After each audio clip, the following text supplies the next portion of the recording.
I cooked Thanksgiving dinner for my son and his family, but they never showed up. When I called, my daughter-in-law laughed. We're at a real grandma's house. I sat alone, candles lit, food untouched. But the next morning, they opened the family photo I mailed back, with their faces torn out and a message they'll never forget. You know that feeling? That gut-wrenching moment when your entire world shatters, and you realize the people you loved most just threw you away like yesterday's trash? That's exactly how I felt last Thanksgiving, sitting alone in a dining room perfectly set for a family that never showed up. The cranberry sauce was still warm when my phone buzzed. 3:47 p.m. I remember the exact time because I'd been staring at that kitchen clock, watching the minutes crawl by like wounded animals. Shane and his family were supposed to be there at 3:47 minutes late wasn't unusual for them, but my stomach had been twisting into knots since noon. This was my redemption Thanksgiving. The one where I, Morgan, proved I could still be the heart of this family, even after Dylan, my husband of 28 years, decided Savannah's younger body and brighter smile were worth throwing away nearly 3 decades of marriage. Even after he moved into her pristine suburban palace, leaving me in our old farmhouse. The one where Shane learned to walk, where we carved pumpkins every October, where Christmas mornings used to sparkle with genuine laughter. I'd spent 3 days preparing. 3 days, meticulously polishing my grandmother's silver until it gleamed, ironing the lace tablecloth that had graced our table for every major holiday since Shane was born. The good china, the set Dylan and I received as a wedding gift, reflected the warm glow of vanilla-scented candles. 5 place settings. 5 chairs pulled out, waiting. 5 members of what I desperately hoped was still my family. Shane had called 2 weeks ago, his voice carrying that careful tone he developed since the divorce. Mom will be there for Thanksgiving. I promise. Marissa's excited to see you, and the kids have been asking about your stuffing. Those words felt like a lifeline thrown to someone drowning in an ocean of loneliness. I'd clung to that promise, replayed it during sleepless nights when the house felt too big, too quiet. I'd started cooking at dawn. Harvey's apple pie, with extra cinnamon because he said it reminded him of autumn leaves. Destiny's favorite macaroni and cheese, made from scratch with 3 different cheeses and crunchy breadcrumbs on top, just the way she'd requested last Christmas, before everything fell apart. Shane's beloved green bean casserole, with those crispy onions he used to sneak from the container when he thought I wasn't looking. And the turkey, golden and glistening, stuffed with my mother's cornbread dressing recipe, passed down for 3 generations. Every dish held a memory. Every aroma carried the ghost of holidays past when we were whole. When Dylan would carve the turkey with theatrical flourishes, Shane would roll his eyes, and Marissa would laugh at his dad's jokes. Before Savannah entered our lives like a tornado, leaving destruction in her wake, while making everyone believe she was the sunshine after the storm. The call came as I was adjusting the gravy boat for the 10th time, my hands trembling slightly from caffeine and nerves. Shane's name flashed on my phone screen, and my heart hammered against my ribs. Maybe they were just running late. Maybe traffic. Maybe, "Hey, Mom." His voice sounded distant, distracted. Background noise filtered through. Laughter, multiple conversations, the clink of silverware against plates. A celebration happening somewhere else. "Shane, honey, where are you? Dinner's ready and it's getting cold." I tried to keep my voice light, casual, even as dread began pooling in my stomach like ice water. "Yeah, about that." He paused, and in that silence, I heard my world begin to crack. "We're not going to make it. Plans changed last minute." "Changed? But you promised, you said." "I know what I said, but Savannah invited us over and the kids really wanted to see their other grandparents. Dylan's parents are here, too, and it's just easier, you know." Easier. The word hit me like a physical blow. 28 years of marriage, 31 years of being Shane's mother, and I'd been reduced to the inconvenient option. The difficult choice. The grandmother who required effort. "Can I talk to Marissa?" My voice barely qualified as a whisper. "She's busy with the kids right now, but she says hi." Another lie. I could hear her distinctive laugh in the background, bright and carefree. She was having the time of her life at someone else's table while I sat alone with enough food to feed an army. "Shane, please. I've been cooking all day. I made Harvey's pie." "Destiny's, Mom, don't guilt trip me. We'll do something next weekend, okay? Gotta go." The line went dead before I could respond. I stared at the phone, my reflection trapped in its dark screen. A 53-year-old woman who'd just been dismissed like an outdated appointment. My hands shook as I set the phone down beside the untouched rolls, still warm from the oven. The silence that followed was deafening. Not the comfortable quiet of anticipation, but the hollow emptiness of abandonment. The candles flickered, casting dancing shadows across the empty chairs. The turkey sat cooling, the cranberry sauce forming a skin. The mashed potatoes slowly losing their perfect peaks. But it was the laugh that destroyed me. 30 minutes later, when desperation finally overwhelmed dignity, I called Shane's number again. This time, Marissa answered on the second ring, her voice bubbling with wine and joy. "Oh, hi Morgan." She sounded genuinely surprised, as if she'd forgotten I existed. "Shane told me you called earlier." "Marissa, I don't understand." Shane promised. Oh, that laugh. Light, dismissive. The sound of someone who'd never had to sit alone on a holiday. "We're at a real grandma's house. Savannah made this incredible spread, and Dylan's parents brought the most amazing desserts. The kids are having such a blast with their cousins." Real grandma, the words hit me like shards of glass, each syllable drawing blood. A real grandma. As if 31 years of kissing scraped knees, reading bedtime stories, and making birthday cakes had been some elaborate dress rehearsal for the real thing. As if every Christmas morning, every bedtime song, every fierce hug during thunderstorms had been practice for when the real grandmother showed up. "I made Harvey's favorite pie," I whispered, hating how pathetic I sounded. "That's sweet, but Savannah has a whole dessert table. Professional bakery stuff, Instagram-worthy, you know." Another laugh, this one cutting deeper. "Anyway, we'll catch up soon. Happy Thanksgiving." The call ended, leaving me standing in my kitchen, surrounded by the ruins of my hopes. Real Grandma Savannah, who'd known my grandchildren for exactly 18 months, was the real grandmother. I, who had changed their diapers, who had walked floors with them during teething. Nights, who had taught them their colors and letters, was apparently the understudy. I walked through my dining room like a ghost during her former life.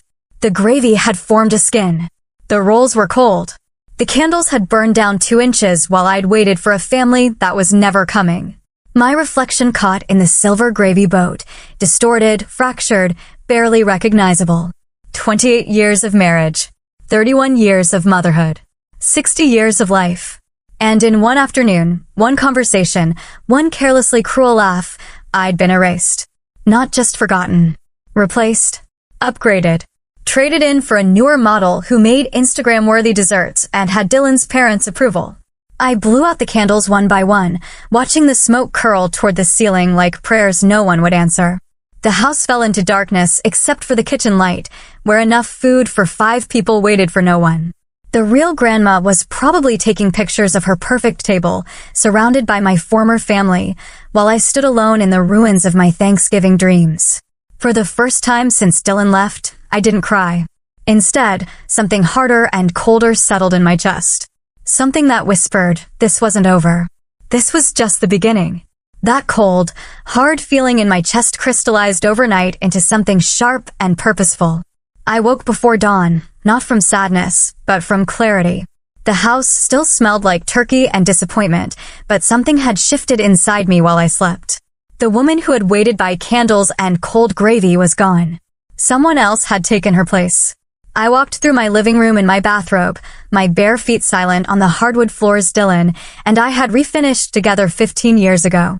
The morning light filtered through sheer curtains, illuminating dust motes that danced like tiny ghosts of happier times. Everything looked the same, yet everything felt different. The family photos lining the mantelpiece seemed to mock me now, captured moments of a life built on shifting sand. My eyes stopped on the large silver frame in the center. Last Christmas, the 5 of us gathered around my tree, the one Shane and Marissa had insisted on having at Grandma Morgan's house because it was tradition. Destiny, then 7, missing her front teeth in the most adorable way. Harvey, 5, trying to look serious, but couldn't hide his excitement about the presents underneath. Shane had his arm around my shoulders, and Marissa was actually smiling. Not the fake Instagram smile she'd perfected recently, but a genuine expression of contentment. I remembered that day with painful precision. How Marissa had complimented my roast. How Shane had fallen asleep on my couch watching football. How the children had begged to stay overnight. "This feels like home," Marissa had whispered while helping me load the dishwasher. And I'd felt such gratitude for her acceptance, her inclusion of me in their expanding family circle. All lies. Every smile, every compliment, every moment of warmth. A theater performed for an audience of one gullible woman who'd believed she still mattered. I lifted the frame from the mantel, my fingers tracing the silver edges. The glass was spotless. I'd cleaned it just last week in preparation for Thanksgiving, wanting everything perfect for their visit. The irony tasted bitter on my tongue. I'd polished the evidence of my own delusion. Walking to the kitchen table, I set the frame down beside the salt and pepper shakers Dylan's mother had given us as a housewarming gift 30 years ago. Everything in this house whispered memories, but memories, I was learning, could be weapons when wielded correctly. I opened the frame carefully, my movements deliberate and controlled. The photo slipped out easily, and I laid it flat on the oak surface. 5 faces stared up at me from glossy paper. A family frozen in time. In lies. In a happiness that had apparently been one-sided.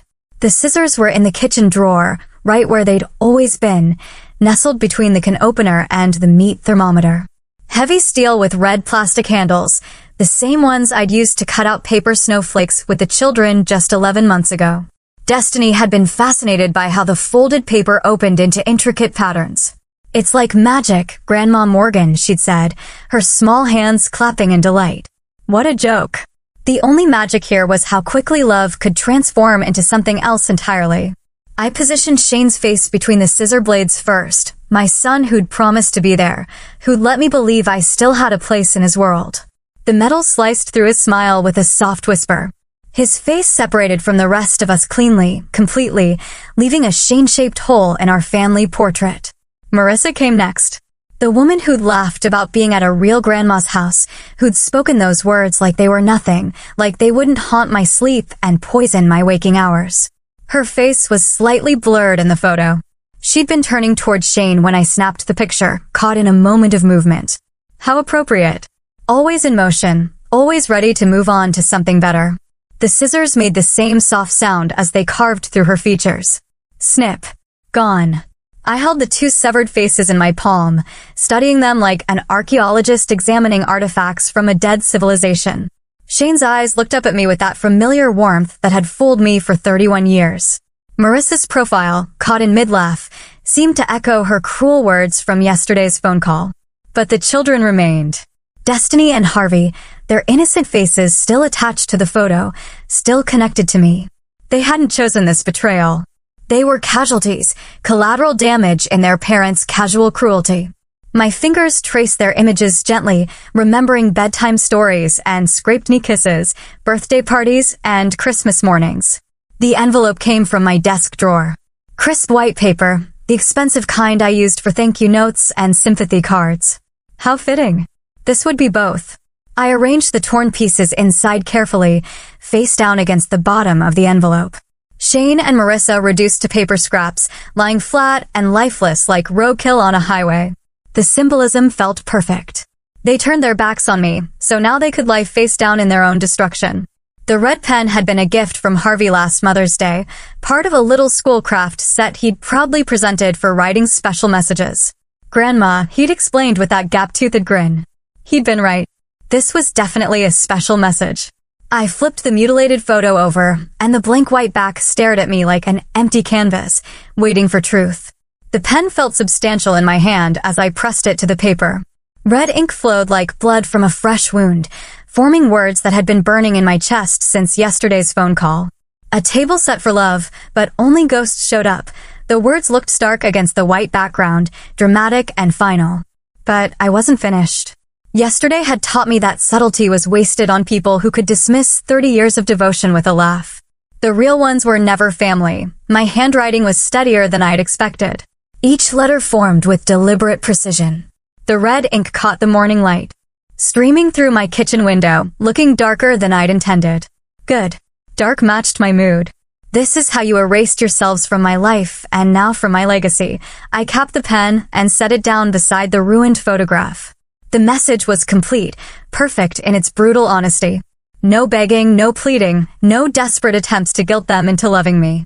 Just a simple statement of fact, delivered in language they couldn't misinterpret or dismiss.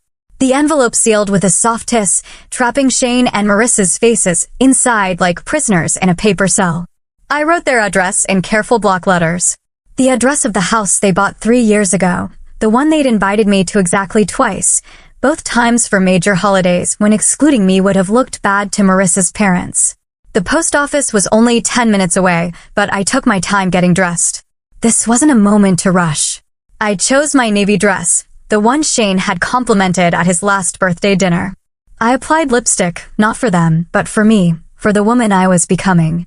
The postal clerk was a young man with kind eyes who smiled when I approached his window. "Just this one today, ma'am?" "Just this one," I confirmed, sliding the envelope across the counter. "It's very important that it arrives quickly." "Priority mail, then." "Oh, yes," I said, surprising myself with the warmth in my voice. "It's definitely a priority." He stamped it with official authority, and I watched my message disappear into the postal system's machinery. In 2 days, maybe 3, Shane would open his mailbox and find my response to yesterday's abandonment. No phone call this time. No chance for him to interrupt or dismiss or redirect the conversation. Just my truth, delivered in terms they'd finally understand. Walking back to my car, I felt lighter than I had in months. The morning air tasted cleaner, sharper, full of possibilities I hadn't considered before. Revenge, I was discovering, had its own particular sweetness. They taught me that I wasn't the real grandma. Time to show them what the fake one could do. The law office of Richardson and Associates occupied the 3rd floor of a historic brick building downtown.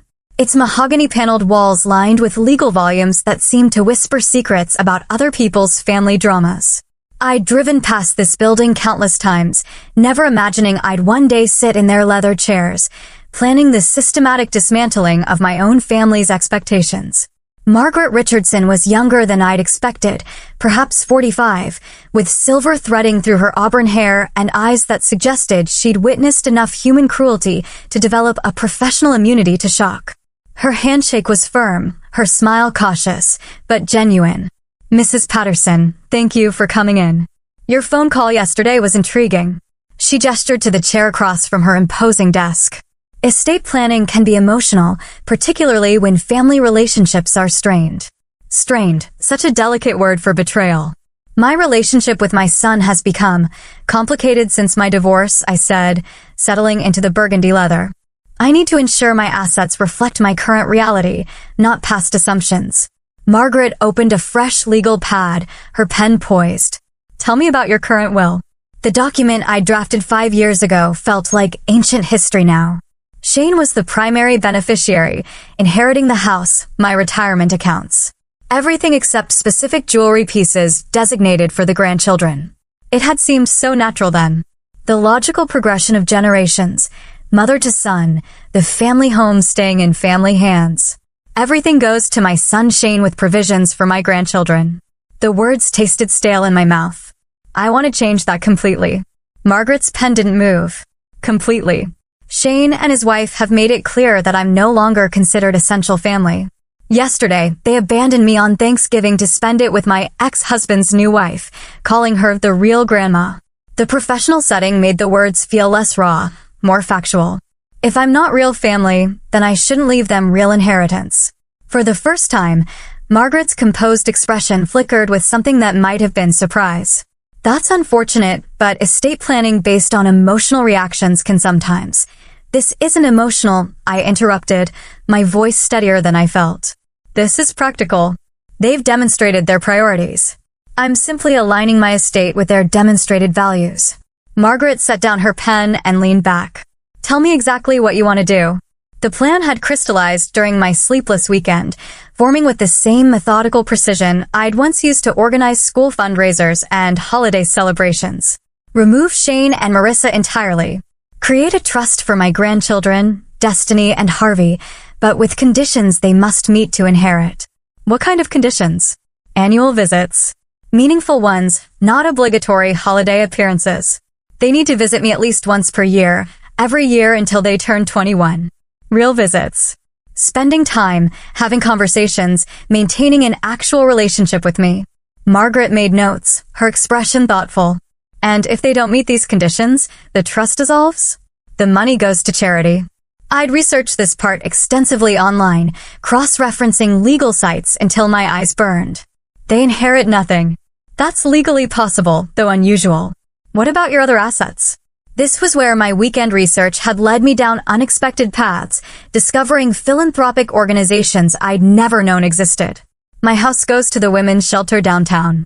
They've been operating out of that cramped building on Elm Street for 15 years. My home has 4 bedrooms, a large kitchen, space for families to rebuild their lives. Margaret's pen moved faster now, capturing the details of my systematic redistribution. My retirement accounts? Educational scholarships, specifically for first-generation college students who've aged out of the foster care system. I'd found this charity through 3 degrees of internet separation, starting with articles about inheritance planning and ending with heartbreaking stories of young adults facing the world without family support. Kids who know what it's like to be abandoned. Jewelry and personal items? The important pieces go to the Historical Society. My grandmother's engagement ring, my mother's pearls. They have stories worth preserving. The rest gets sold, proceeds to charity. Margaret looked up from her notes. And the wedding china, family heirlooms? The question hit deeper than I'd expected. The china had been a wedding gift from Dylan's grandmother, a woman who'd welcomed me into their family with such warmth that I'd named my hope chest after her. 12 place settings of Lenox with a delicate rose pattern, stored in felt-lined cases and brought out only for special occasions. Auction it, I said finally. Let someone who will actually use it buy it. Someone who will fill it with real family dinners, not empty promises. Margaret finished writing and looked across the desk with professional concern. Mrs. Patterson, these are significant changes. Have you considered how your son might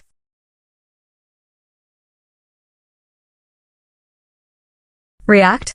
Legal challenges to the will. Let him try. The words came out harder than intended. He spent the last year showing me exactly how little I mean to him.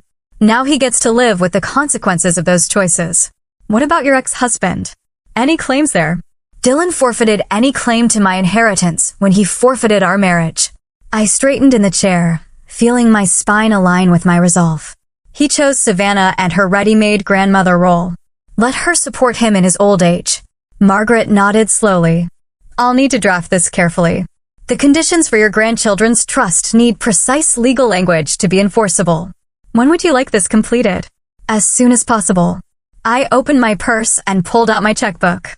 What's your retainer? For work of this complexity, $1,500. I wrote the check without hesitation, my handwriting bold and certain. This was the most expensive decision I'd made since the divorce, and somehow the most satisfying. One more thing, I said, tearing off the check. I want Shane and Marissa to receive official notification of their removal from the will. Not the full document, just notice that they're no longer beneficiaries. Margaret raised an eyebrow. That's not typically necessary. They'll find out eventually. I want them to find out now.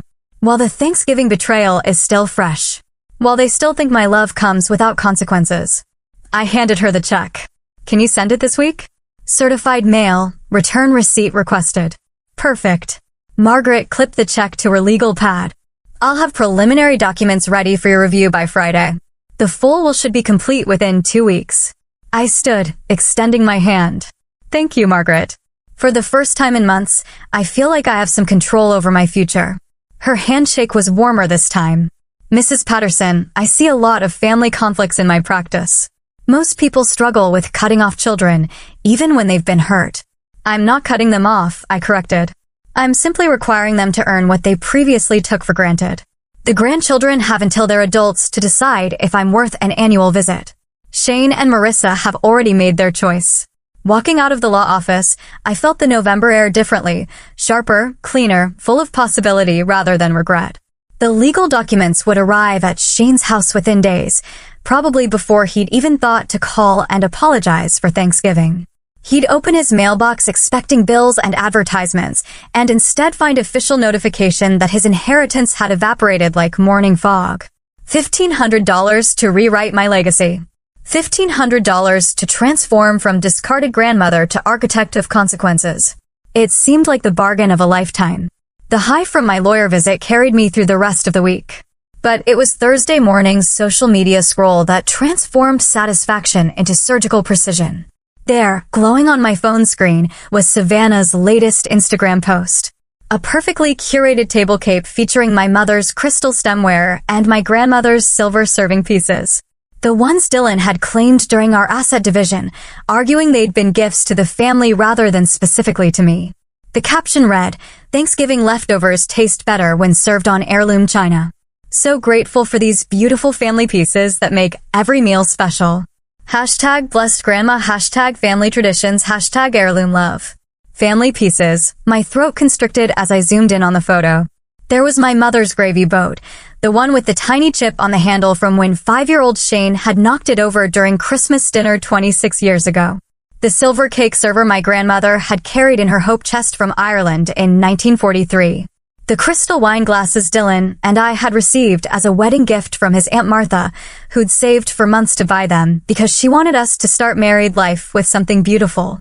Savannah was using my history to build her Instagram brand, turning my family's legacy into content for her social media empire. 347 likes. Dozens of comments about how lucky she was to have such gorgeous vintage pieces.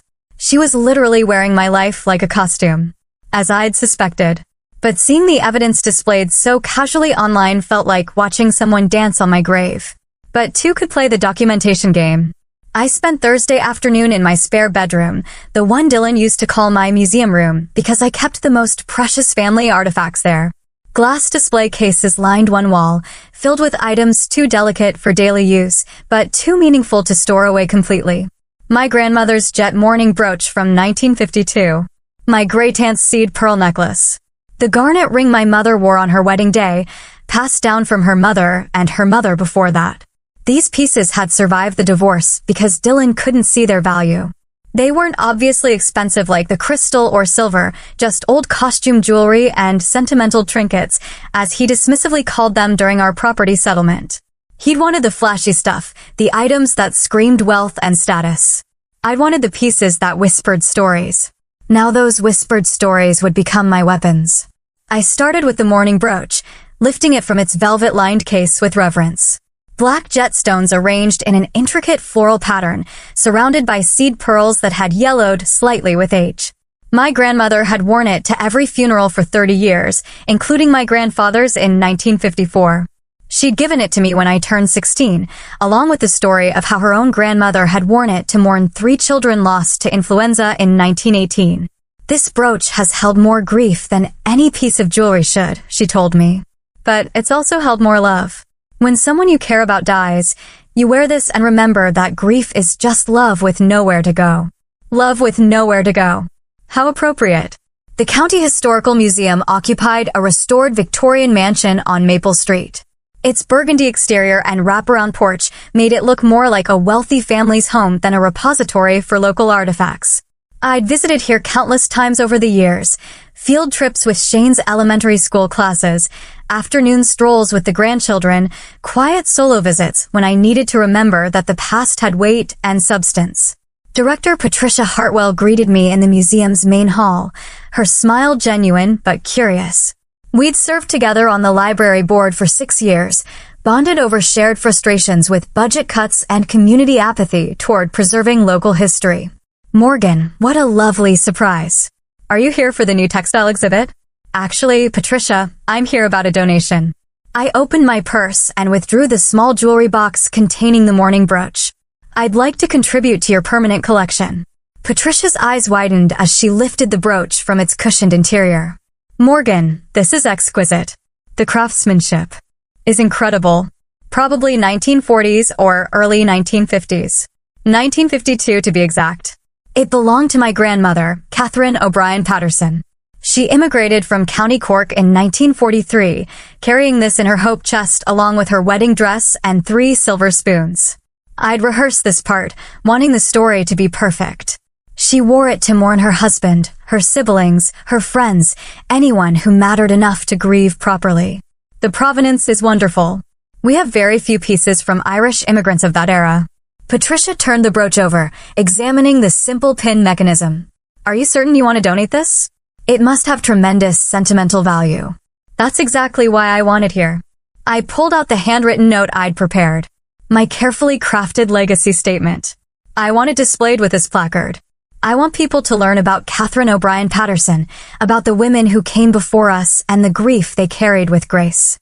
Patricia, read my proposed text aloud. Asterisk, mourning brooch, circa 1952, worn by Catherine O'Brien Patterson to honor the deaths of loved ones. Donated in memory of Morgan Patterson. Left behind but never forgotten. May this piece remind visitors that love endures beyond betrayal and history belongs to those who preserve it. Asterisk, Morgan. Patricia's voice carried concern. That sounds rather final. Are you feeling all right? I laughed, the sound surprising us both with its lightness. I'm feeling clearer than I have in years, actually. My family has decided I'm not worth their time, so I'm ensuring my legacy lives somewhere that values preservation over convenience. Patricia's expression softened with understanding. Family disputes can be so painful. Are you sure this isn't something you might regret? Patricia, my ex-husband's new wife, is currently using my mother's china to build her social media following. My son abandoned me on Thanksgiving to spend it with the real grandma. They want to erase me from their story, but they can't erase me from history. I gestured toward the brooch. This piece will outlive all of us. In 50 years, someone will read that placard and know that Catherine O'Brien Patterson existed, that she mattered, that her granddaughter cared enough to preserve her memory properly. Patricia nodded slowly. We'd be honored to accept this donation. When would you like the installation completed? As soon as possible. And Patricia, I'd appreciate it if you added it to your newsletter and social media announcements. Sometimes the most important donations deserve public recognition. She smiled with the kind of warmth reserved for fellow conspirators. I think a feature story would be appropriate. Local woman honors family legacy through historical preservation. We could run it in next month's community newsletter. Perfect. The newsletter that everyone in town received, including Dylan and Savannah, including Shane and Marissa, including every social circle that had watched my marriage implode and wondered what happened to poor Morgan Patterson. That sounds wonderful. I shook Patricia's hand, sealing the deal. My grandmother would have loved knowing her brooch would educate future generations about Irish immigrant experiences. Walking back to my car, I felt the same lightness I'd experienced leaving the lawyer's office. Another piece of my strategic puzzle falling into place. Savannah could post her Instagram photos with my stolen china, but she'd never be able to claim the stories. Those belonged to me, and now they belong to history. The museum would feature my donation within weeks. The newsletter would circulate throughout our small community. And eventually, inevitably, Dylan and Savannah would visit the museum. They attended every charity gala and social function in town, always eager to see and be seen. When they did, they'd find me waiting in glass cases and carefully worded placards. My name permanently etched into local history, while theirs remained forgotten footnotes in other people's stories. My grandmother's grief brooch would outlast their marriage, their happiness, their carefully curated social media presence. It would whisper the true story long after their lies had been forgotten. Some legacies, I was learning, were too important to leave to family. The momentum of reclaiming my narrative carried me through the weekend. But it was Sunday evening's mindless social media scroll that provided the perfect opening for my next move. Marissa had posted again, a carefully staged photo of herself, Shane, and the children gathered around Savannah's dining table. Everyone wearing coordinated autumn sweaters that probably cost more than my monthly grocery budget. The caption made my blood simmer. So grateful for 3 generations under one roof. There's nothing like family traditions and making memories with the people who matter most. Blessed to have such an amazing support system. Hashtag family first, hashtag 3 generations, hashtag grateful, hashtag blessed life. 3 generations. The people who matter most. The casual erasure of my existence, packaged in Instagram perfect prose with strategic hashtags designed to build her influencer brand.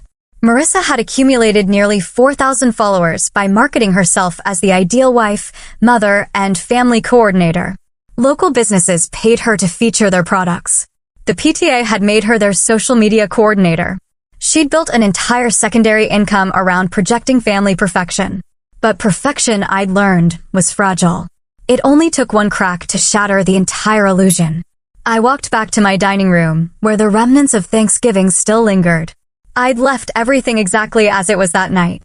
The candles burned down to stubs, the place settings still arranged for 5, the centerpiece wilting but hauntingly beautiful in its decay. It looked like a museum exhibit, the abandoned holiday 2024. The lighting was perfect.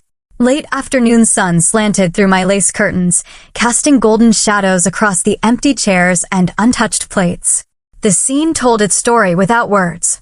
Hope, preparation, abandonment, solitude. It was honest in a way Marissa's curated content could never be. I took 17 photos from different angles before finding the one that captured the full emotional weight of that night. Me sitting alone at the head of the table, my hands folded in my lap, eyes slightly downcast but not defeated. The empty chairs seemed to lean away from me like disappointed guests. The elaborate place settings looked almost accusatory in their perfection. But it was beautiful, too. Tragic and dignified and undeniably real. The caption took me 43 minutes to write. Each word needed to be perfect, truthful without being vindictive, heartbreaking without being manipulative, powerful without being preachy. I wrote 17 versions before settling on the one that felt exactly right. Asterisk cooked for 5, ate alone. Real love doesn't forget. Asterisk 9 words. 37 characters. A complete story of betrayal and resilience that left nothing to interpretation while naming no names. I posted it at 6:23 p.m. on Sunday, right when local social media engagement typically peaked, after dinner, before Sunday night television, when people scrolled mindlessly through their feeds while pretending to help children with homework. The response was immediate and overwhelming. Linda Hoffetter, my former neighbor, commented within minutes. "Oh honey, my heart breaks for you." 23 likes on her comment alone. Janet Morrison from the library board. Some people forget where they came from. "You deserve so much better." Sarah Chin, who'd worked with me on the school fundraiser for 3 years. This made me cry. Real family shows up. But it was Rebecca Walsh's comment that really started the avalanche. Wait, wasn't this the weekend Shane and his family were supposed to visit? I remember you mentioning it at book club. The small-town network activated like a telephone tree from the 1950s. People who'd watched Shane grow up, who remembered me bringing homemade cookies to every school event, who'd witnessed my devotion during Dylan's mother's final illness. They began connecting dots that Marissa's perfect family posts had carefully obscured. By Monday morning, my post had been shared 47 times and commented on 86 times. Not viral by Instagram standards, but devastating by small-town social media metrics. In a community of 12,000 people where everyone knew everyone's business within 3 degrees of separation, this was the equivalent of front-page news. The comments section became a digital support group for abandoned grandparents and forgotten family members. Margaret Kowalski shared her own story about being excluded from her daughter's wedding. Tom Bradley talked about not seeing his grandchildren since his son's remarriage. My simple post had opened a floodgate of similar experiences, creating a community of people who'd been quietly enduring their own versions of family rejection. But the real impact wasn't in the likes and shares. It was in the spaces between the posts, the conversations happening at the grocery store checkout, in the pharmacy line, during school pickup. I learned about these secondhand through friends who felt compelled to report back to me with a mixture of satisfaction and concern. People are talking, Morgan. My neighbor Carol told me Tuesday morning while retrieving her newspaper. Janet from the flower shop asked me if it was true that Shane and Marissa ditched you for Thanksgiving. I didn't know what to say. You don't have to say anything, I replied, deadheading the last of my chrysanthemums. The truth speaks for itself. Wednesday brought the first real consequence. Marissa called, her voice tight with controlled panic. Morgan, we need to talk. Hello, Marissa. How was your Thanksgiving?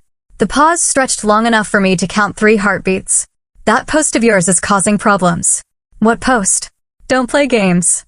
You know exactly what I'm talking about. People are asking questions. Uncomfortable questions. I settled into my kitchen chair, suddenly fascinated by the conversation. What kind of questions? About why we weren't there. About family loyalty.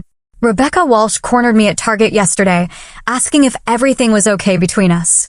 Her voice climbed an octave. I had to lie and say you were sick. Interesting choice. You could have told the truth, that you were at a real grandma's house having a wonderful time. Another pause, longer this time. That came out wrong. I was stressed. And Morgan, I posted one photo, one caption. I didn't mention your name, Shane's name, or anyone's name. I simply shared my Thanksgiving experience. But people know. In a town this size, everyone knows who your family is. Your post makes us look terrible. Does it? Or does it make you look exactly like what you are? The sharp intake of breath on the other end told me I'd hit my target. Morgan, please. Can you take it down? This is affecting my partnerships. Sunset Boutique called this morning asking if there were family conflicts that might reflect poorly on their brand association. Sunset Boutique, the local clothing store that paid Marissa $300 per month to model their seasonal collections. Her first domino beginning to fall. I'm sorry to hear that, Marissa, but I can't take down the truth. It's not the whole truth. You're making it seem like we abandoned some helpless old woman when really we just had other plans. Asterisk other plans asterisk? I repeated slowly. That's one way to describe choosing between grandmothers. Savannah's parents were visiting. It was important family time. And I'm not important family? The question hung in the air like smoke from an extinguished candle. Finally, Marissa's voice returned, smaller now. Of course, you're family, but it's complicated. It doesn't feel complicated from where I'm sitting, Marissa. It feels quite simple, actually. Thursday morning brought news from my friend Helen, who worked part-time at the elementary school. The PTA moms are buzzing about Marissa. Apparently, her social media coordinator position is under review. Something about maintaining the organization's reputation for family values. Friday's revelation came through my hairstylist whose sister worked at the local bank. That daughter-in-law of yours lost another sponsorship deal. Something about a juice cleanse company not wanting to be associated with family drama. I never commented on any of the secondary posts about my situation. Never added fuel to the fire or guided the narrative in any particular direction. I simply let the truth resonate in whatever way it needed to, trusting that people would draw their own conclusions about a family that abandoned their matriarch on Thanksgiving. The beauty of small-town social dynamics was their organic justice system. No one needed to explicitly condemn Shane and Marissa's behavior. The subtle shifts in community regard were consequence enough. Fewer likes on Marissa's posts, questions that followed them at public events, the quiet judgment of a community that still believed in certain fundamental values about respecting your elders. By the end of the week, Marissa's follower count had dropped by nearly 400 people, and her engagement rates were in freefall. The perfect family brand she'd spent 3 years building was crumbling. Not from any attack I'd launched, but from the simple weight of truth. All I'd done was sit at my table and tell my story. Everything else had been their choice, both the initial abandonment and the community's response to it.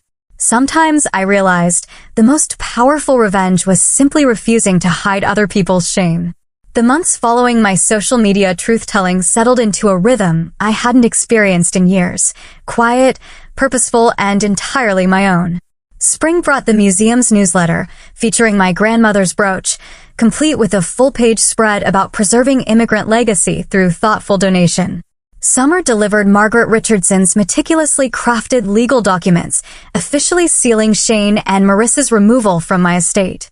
By autumn, when the first hints of Thanksgiving preparations began appearing in store displays, I felt something I hadn't expected: anticipation.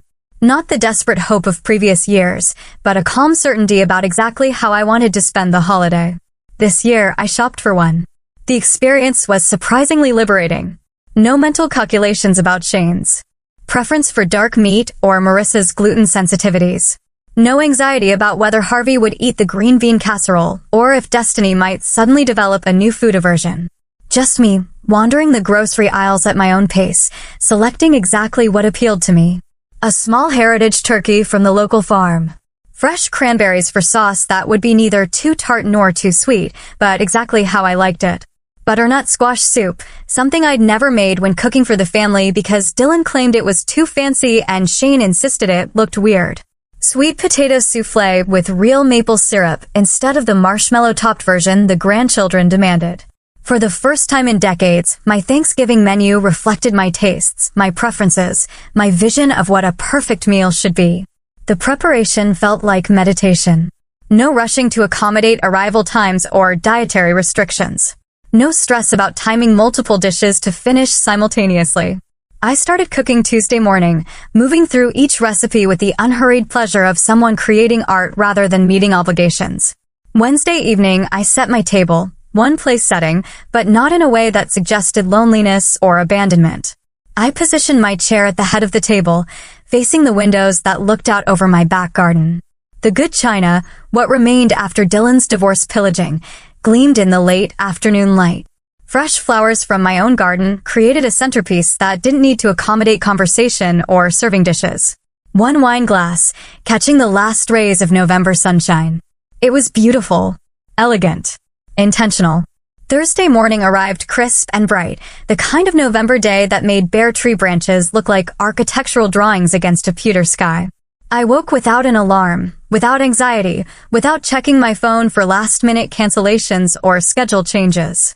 The house was perfectly quiet, except for the soft jazz playing from my kitchen radio and the gentle bubbling of stock simmering on the stove. I dressed carefully, not for anyone else, but because the day felt worthy of ceremony. The burgundy dress I bought for myself last month, paired with my mother's pearl earrings. Lipstick applied with the same care I'd once reserved for special occasions with extended family. This was a special occasion, I realized, just not the kind I'd previously understood. The meal preparation became a dance performed for an audience of one. I basted the turkey while humming along to Duke Ellington. Stirred the cranberry sauce while watching squirrels perform acrobatics outside my window. Arranged rolls in a basket with the same attention to presentation I'd once lavished on dinner parties for 12.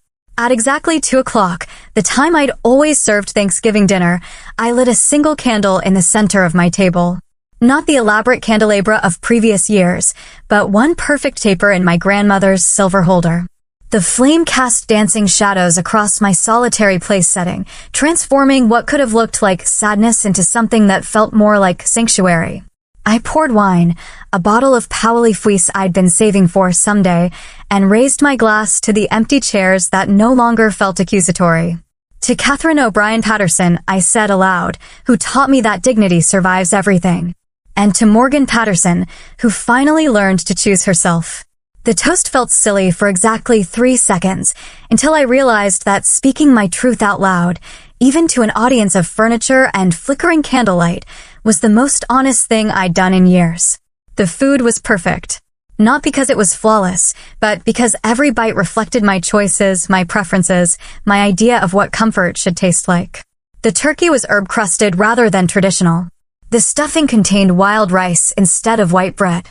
The wine paired beautifully with flavors I'd never been free to explore when cooking for other people's expectations. Halfway through my meal, I began laughing. Not the bitter laughter of last year's abandonment, but genuine amusement at how long it had taken me to discover that cooking for myself could be an act of love rather than resignation. I photographed my plate, not for social media, but for memory. This moment deserved documentation. The doorbell rang just as I was considering dessert. For a split second, my heart performed its old familiar leap. Maybe Shane had changed his mind. Maybe the family was here after all. But the feeling passed quickly, replaced by mild curiosity rather than desperate hope. Through the peephole, I saw Emma Costnos from next door, her 8-year-old daughter Sophia beside her, both holding a plate covered with aluminum foil. "Mrs. Patterson." Sophia's voice carried through the door with the enthusiasm only children could generate. "We brought you cookies." I opened the door to find 2 faces glowing with a kind of uncomplicated warmth I'd almost forgotten existed. Emma looked apologetic. Sophia looked delighted. "I hope we're not interrupting," Emma said. "Sophia insisted we bring these over today. She's been talking about you since we moved in." Sophia stepped forward with the confidence of someone who'd never learned that approaching neighbors required complicated social calculations. "My mom says you remind her of her grandma in Mexico. She was really nice, too, and she always smelled like vanilla." The words hit me with unexpected force. Not the comparison to a grandmother, though that was lovely, but the simple recognition that I existed in someone else's story as a positive presence, that my daily life, my garden tending, my wave from the front porch had registered as kindness in a child's world. "Would you like to come in?" I heard myself asking. I was just having dessert. 20 minutes later, Sophia was explaining her elaborate theory about why squirrels were probably secret agents while her mother, and I shared coffee at my kitchen table. The formal dining room felt too ceremonial for this spontaneous connection. But the kitchen, with its warm light and lingering aromas of the day's cooking, felt exactly right. "This house always smells amazing," Emma said, cradling her coffee mug. "Sophia asks every time we walk by if we can stop and visit the cookie lady." "I don't actually bake that many cookies," I admitted. "It's not about the cookies," Emma replied with the wisdom of someone who understood metaphor. "It's about feeling welcome." They stayed for an hour, filling my kitchen with conversation that had nothing to do with family obligations or social expectations. Sophia told me about her school play, her pet hamster, her theory that Thanksgiving was really a celebration of squirrels preparing for winter. Emma shared stories about adjusting to small-town life after growing up in Los Angeles, about finding community in unexpected places. When they left, hugging me goodbye with the casual affection of people who plan to see each other again soon, I realized something fundamental had shifted. This Thanksgiving hadn't been about what I'd lost. It had been about what I'd found. Not just peace, but possibility. Not just solitude, but the freedom to choose my own connections. Later that evening, as I was washing my single-place setting and storing leftovers, in containers sized for one person's meals, my phone buzzed with a text from Shane. "The kids have been asking about you. Can we set up a visit?" I dried my hands carefully before responding, taking time to consider my words. "They know where I live. We'll be here. One visit a year unlocks their future." His reply came quickly. "What does that mean?" "It means exactly what it says. Your children are welcome here anytime. You and Marissa are welcome here when you're ready to treat me with the respect I deserve. The legal documents you received explain the rest." I turned off my phone without waiting for his response. Whatever he needed to process about the new terms of our relationship could happen on his own time. I had dishes to finish, a candle to blow out, and a profound sense of contentment to savor. Standing in my kitchen, surrounded by the peaceful aftermath of a perfect Thanksgiving, I understood that I hadn't been seeking revenge at all. I'd been seeking freedom. Freedom from their expectations, their casual cruelty, their assumption that my love came without conditions. They taught me that I wasn't the real grandmother. I'd learned that I was something better. A real woman with real boundaries who finally understood that the best relationships were chosen, not assigned. Peace, I discovered, was the most satisfying course of all.